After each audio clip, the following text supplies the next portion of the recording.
आओ जी अज तक मैं एक गल सुनानी। जंगल का बादशाह है ना शेर, उस एक बार सारे जानवर इकट्ठिया करके ना ऐलान कर दिता कि अज तो बाद जेड़ा निक्का है वह वड्डे दे मातहत है। उस जिवें आखना है जो मर्जी, जेड़ा हुक्म आखेगा निक्के मनना पवेगा।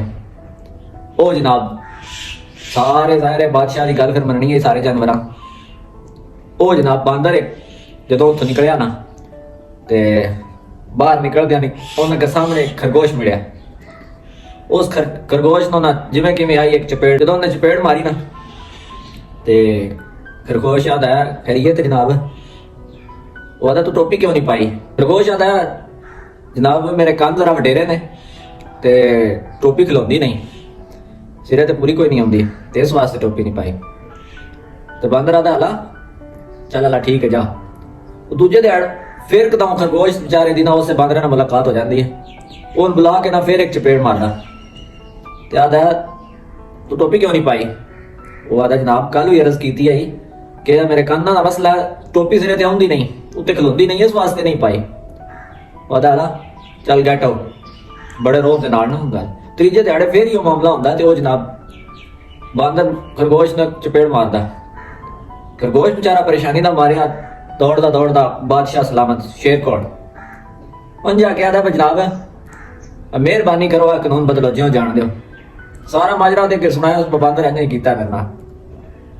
बादशाह बंदर ने बुलाया तो बंदर ने बुला के ना बादशाह आदा ओए तेन होर कोई तरीका नहीं आउंदा, इक्को तू टोपी दी रट लाई है, तू कोई होर तरीका आजमा, कोई होर काम आप वेख।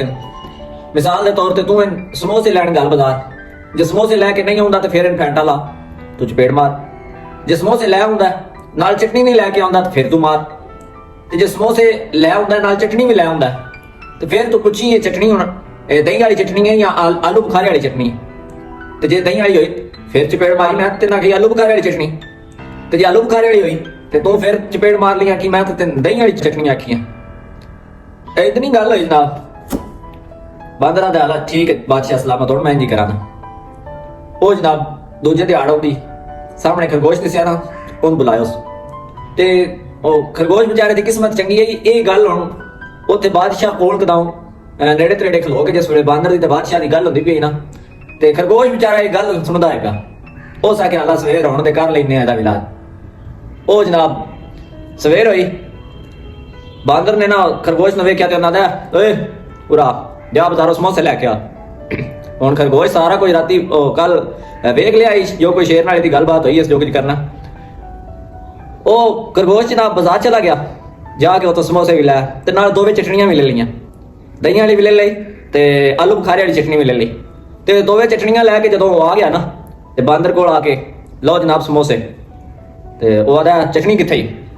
बांदर खरगोश ना चटनी कित्थे? वो कहंदा लो जनाब चटनी। वो आदा चटनी केड़ी आंदी आ, आलू बुखारे वाली के दही वाली? वो आदा जनाब मैं दोवे आंदियां मैनूं पता ही, तुसां जो कुछ मेरे नाल करना। वो सारा कुछ लैके ना बांदरे रखा एक पासे ते उत्तों फिर एक चपेट धरी। हो सके हालां बाकी गल्लां छड्ड, तू ये दस तू टोपी क्यों नहीं पाई?